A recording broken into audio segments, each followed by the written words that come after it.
Court ने भी माना कि टाइटिल आपका है। अरे हम उसमें नहीं जाते। इन्होंने अगर मान लीजिए हमारे नाम पे चढ़ गया हाँ ना, ये पढ़ लिख के वहां से आ गए, 1954-55 में नहीं थे, बंटवारा हो गया, एडमिट करते हैं, ये हाँ। पढ़ के आ गए, तो उनको चैलेंज करना चाहिए ना कि हमारे नाम पे चढ़ा है तो भाई नहीं नहीं, उनके नाम पर भी चढ़े। नाम चढ़ने से देखिए हमको तो अधिकार अभिलेख लॉर्डशिप, बाकी कुछ रेवेन्यू नहीं, रिकॉर्ड की अधिकार बात भी मैं नहीं देखिए कर तो रही। कोई वैल्यू नहीं है। देखिए, आपको ये बताना है लिमिटेशन का पॉइंट को कैसे कवर करोगे, आर्टिकल कौन सा लगेगा, पहले ये समझाओ हमको।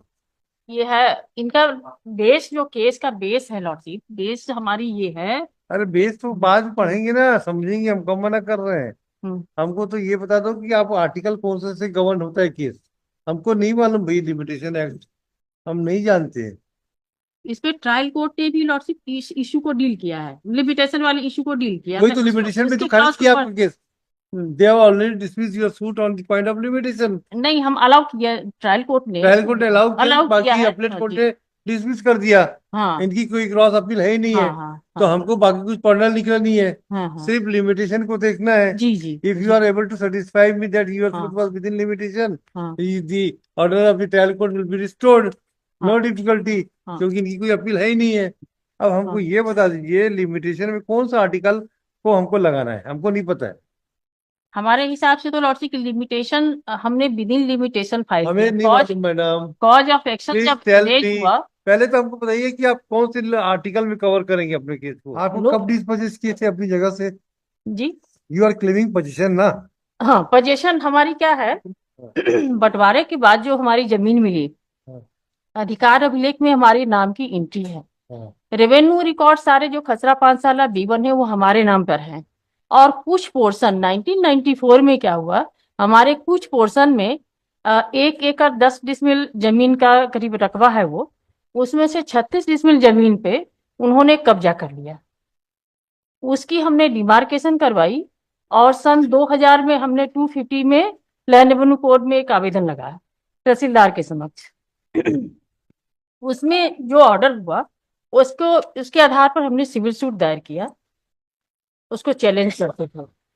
और सिविल सूट जो हमारे फेवर में डिसाइड हुई, उसके बाद अपील हुई। आप ये बताओ, जी। आपको डिस्पोजेस कब किया गया 1994।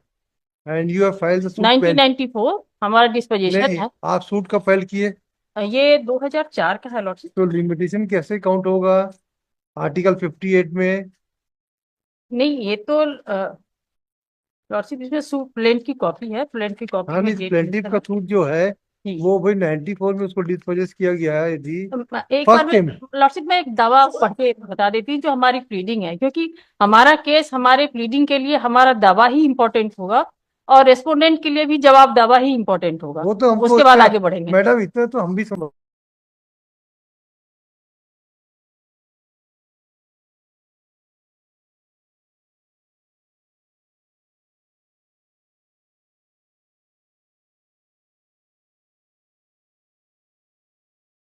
लॉर्डशिप देखेंगे, ये दावा हमारी जो है 5/4/2004 का दावा है। ठीक है लॉर्डशिप, ये पैरा नंबर 1 से मैं पढ़ती हूँ इसको। और ये यह कि वादी एवं प्रतिवादीगण का नाम पता उपरोक्त पता अनुसार है। 2, यह कि वादी ग्राम कोट पटवारी हल्का नंबर सो इन सो, तहसील सो इन सो, जिला सो इन सो स्थित खसरा नंबर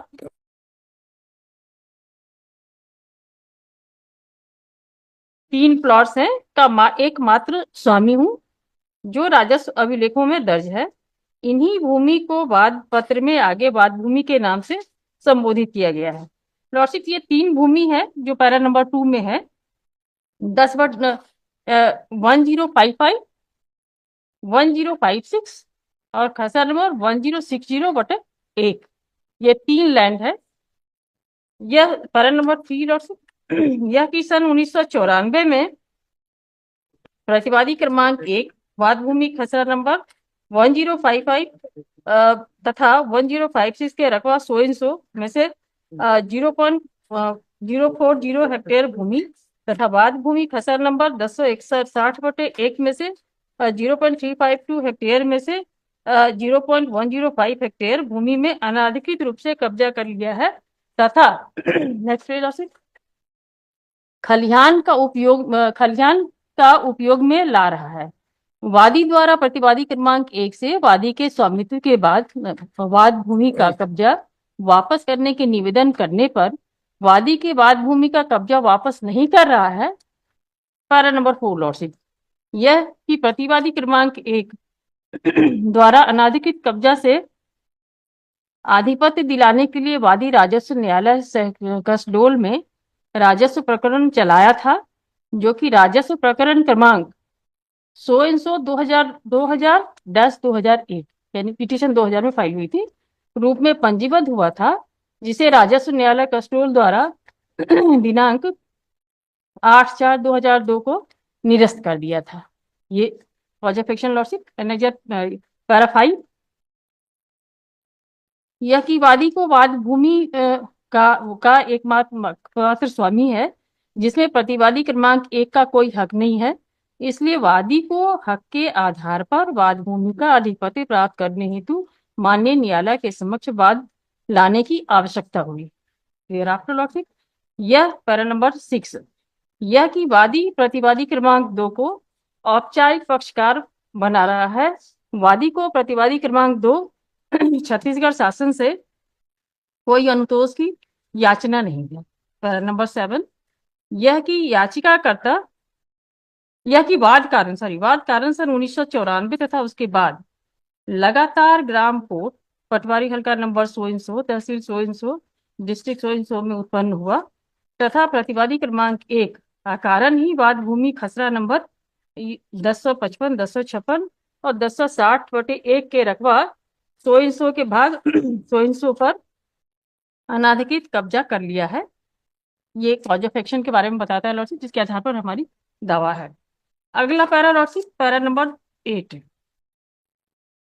यह कि वादी माननीय न्यायालय के आर्थिक क्षेत्राधिकार के लिए है। वाद पत्र, न्याय शुल्क, ये सब फॉर्मल है लॉर्डशिप। इसके बाद रिलीफ क्लॉज देखेंगे लॉर्डशिप। यस। आगे नेक्स्ट पेज में वादी माननीय न्यायालय से निम्नलिखित अनुतोष की याचना करता है। यह कि माननीय न्यायालय वादी के पक्ष में तथा प्रतिवादी क्रमांक 1 के विरुद्ध निर्णय एवं आज्ञप्ति पारित करते हुए वाद भूमि खसरा नंबर 1055, 1056 के रकबा 0.036 हेक्टेयर, 0.036 हेक्टेयर और जुमला रकबा 0.072 हेक्टेयर में से प्रतिवादी क्रमांक 1 के अवैध आधिपत्य को भूमि रकबा 0.040 हेक्टेयर तथा खसरा नंबर 1060/1 रकबा 0.352 हेक्टेयर में से प्रतिवादी क्रमांक 1 के अवैध आधिपत्य की भूमि रकबा 0.105 का रिक्त आधिपत्य हक के आधार पर एक अमेंडमेंट है लॉर्डशिप। माननीय न्यायालय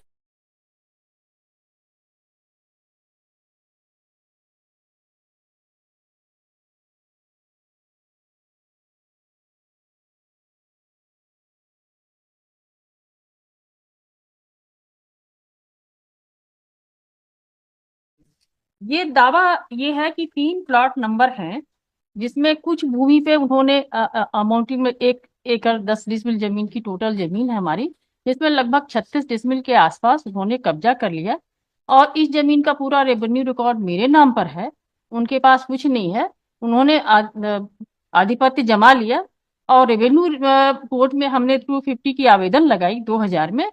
उसके बाद जो कॉज ऑफ एक्शन आया उसके आधार पर हमने दावा फाइल किया। तो कॉज ऑफ, हाँ ये क्वेश्चन तो यही है ना, हाँ कि कॉज ऑफ एक्शन किसको माना जाओगे। हाँ, वास्तविकता यह है कि ऊपर की कंडिकाओं में क्रमांक 2, 3 स्पष्ट रूप से लिखित कथन में किया है, फलतः तथ्यों की पुनरावृत्ति किया जाना आवश्यक नहीं है। वस्तु प्रतिवादी का उक्त खसरा नंबर वाद भूमि पर उपयोक्ता स्वामित्व है। पैरा नंबर 6 लॉर्डशिप, यह वाद पर कंडिका 6 का कथन जवाब देने की आवश्यकता नहीं है। पैरा नंबर 7, वादपति कंडिका 7 का कथन असत्य होने से इनकार है। वास्तविकता के ऊपर अवगत कराया जा रहा है कि ऐसी स्थिति में वादी को प्रतिवादी के विरुद्ध 1994 में वाद भूमि के संबंध में वाद प्रस्तुत करने का कोई वाद कारण उत्पन्न नहीं होता। वादी मात्र दुर्भावना पूर्वक प्रतिवादी को परेशान करने की नियत से मात्र काल्पनिक वाद कारण के आधार पर यह वाद प्रस्तुत किया है, जो प्रचलन योग्य नहीं है। Thereafter lordship, para number 8, यह कि वाद पत्र की कंडिका 8 का कथन भी असत्य लिखे जाने से इनकार है। वादी द्वारा वाद का मूल्यांकन उचित नहीं किया गया। बाद में ये सब रेलेवेंट नहीं है, बाकी सब फॉर्मल है। मैडम आप ये एक जी। बार बताइए, हाँ। लिमिटेशन पॉइंट में कोर्ट ने केस को खारिज किया, जी। है ना? सारे पक्षों का एविडेंस हुआ, जी। है ना? आपके एविडेंस में क्या आया हाँ। कि लिमिटेशन में आता है आपका केस? अच्छा, इसमें कौन सा आर्टिकल लगेगा? ये आर्टिकल मेरे ख्याल 65 की ये रेफरेंस दे रहे हैं कि अगर आपने 65 अच्छा निकाला। मान लीजिए लॉर्डशिप, ये कोर्ट ने भी माना कि टाइटिल आपका है। अरे हम उस पर नहीं जाते। इन्होंने अगर मान लीजिए हमारे नाम पे चढ़ गया हाँ, ना, ये पढ़ लिख के वहां से आ गए, 1954-55 में नहीं थे, बंटवारा हो गया, एडमिट करते हैं, ये हाँ। पढ़ के आ गए, तो उनको चैलेंज करना चाहिए ना कि हमारे नाम पे चढ़ा है तो भाई नहीं नहीं, उनके नाम पर भी चढ़े। नाम चढ़ने से देखिए हमको तो अधिकार अभिलेख लॉर्डशिप, बाकी रेवेन्यू कुछ नहीं, रिकॉर्ड की अधिकार बात अभी मैं तक नहीं की कर कोई रही। वैल्यू नहीं है। देखिए, आपको ये बताना है लिमिटेशन का पॉइंट को कैसे कवर करोगे। आर्टिकल कौन सा लगेगा पहले ये समझाओ हमको। 54 लगेगा, 55 लगेगा, 65 लगेगा, 65 अंठावन उन्होंने लगेगा? रेफरेंस 65 का लेके आया है। 58 लगेगा क्या? 58 का। अब जरा लिमिटेशन एक्ट निकालो तो किताब को भाई, कौन सा आर्टिकल लगेगा हमको तो नहीं मालूम। लॉर्डशिप ये जो ये है इनका बेस, जो केस का बेस है लॉर्डशिप, बेस हमारी ये है। अरे बेस तो बाद में हम्म। पढ़ेंगे ना, समझेंगे, हम कब मना कर रहे हैं। हम्म। हमको तो ये बता दो कि आप आर्टिकल कौन से गवर्न होता है केस। हमको नहीं मालूम भाई, लिमिटेशन एक्ट हम नहीं जानते हैं।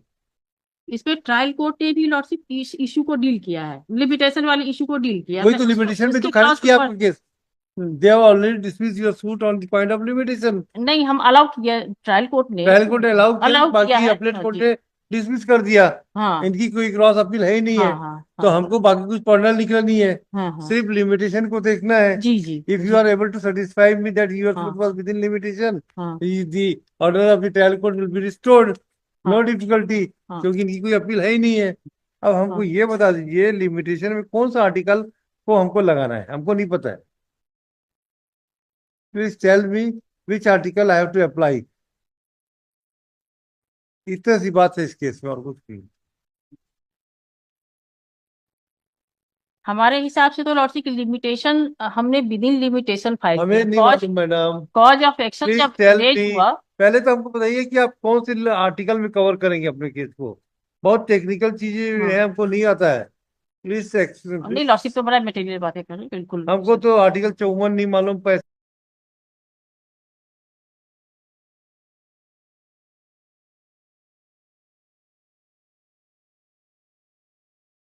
उस देखिए, बेसिक का क्वेश्चन तो यही है कि आपका आर्टिकल कौन सा लगाना है। जी। जी। आठ। मान लीजिए हाँ। 12 साल का लगाते हैं तो आपको केस कवर हाँ। हो जाएगा, हाँ, है 12 ना? साल। हाँ। 12 साल में किस में आता है वो?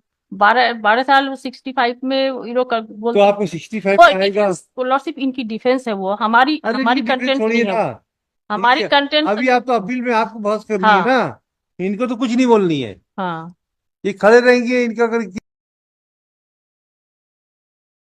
नहीं है तो आप बताओ ना हमको। आर्टिकल 54 लगेगा, 65 लगेगा, 58 लगेगा? हमको उतना आइडिया नहीं है भाई, बताइए मुझे जरा।